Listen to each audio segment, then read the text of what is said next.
Boda boda wa Bongo jamani, yani muna roho za utu.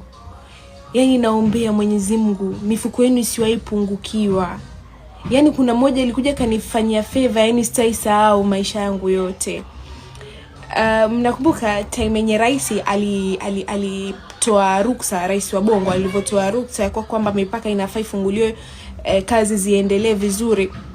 Alivyosema tu hivyo, mimi nilitoka kwa hotel, nikaenda mpaka stage, nikapata mtu wa bodaboda, nilikuwa nataka kurudi nyumbani. Sasa nikamwambia naomba unipeleke niende nikapatafute basi hiyo siku niweze kurudi kwetu. Sikutaka kulala kabisa.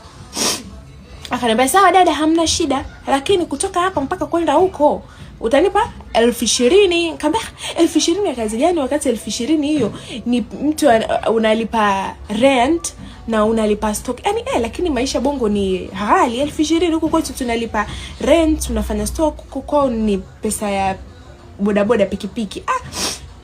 Basi nikamwambia mimi sasa sina pesa kwa sababu tumekuwa lockdown wiki nzima na kazi zangu zimesimama na nafaa kwenda Kenya.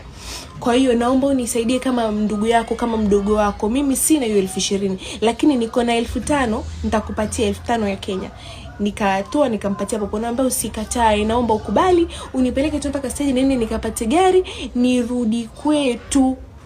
Akaniambia sawa, hamna shida, panda twende, hizo zingine utaniombea tu Mungu.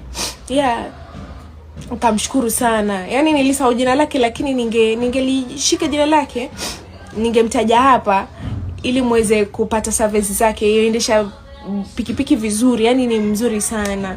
Kwa mimi yani cha kufanya tu ni kumuombea na kuombea wengine, mifuko yenu isipungukiwa, mzidi kupata pesa, mzidi kuwa na roho ya imani. Yani nawapenda sana Watanzania, mnakuwa na roho nzuri. Ingekuwa ni huku Kenya mtu angekataa, angesema hakuna siku baby, lakini venye ni Mtanzania alikubali bana.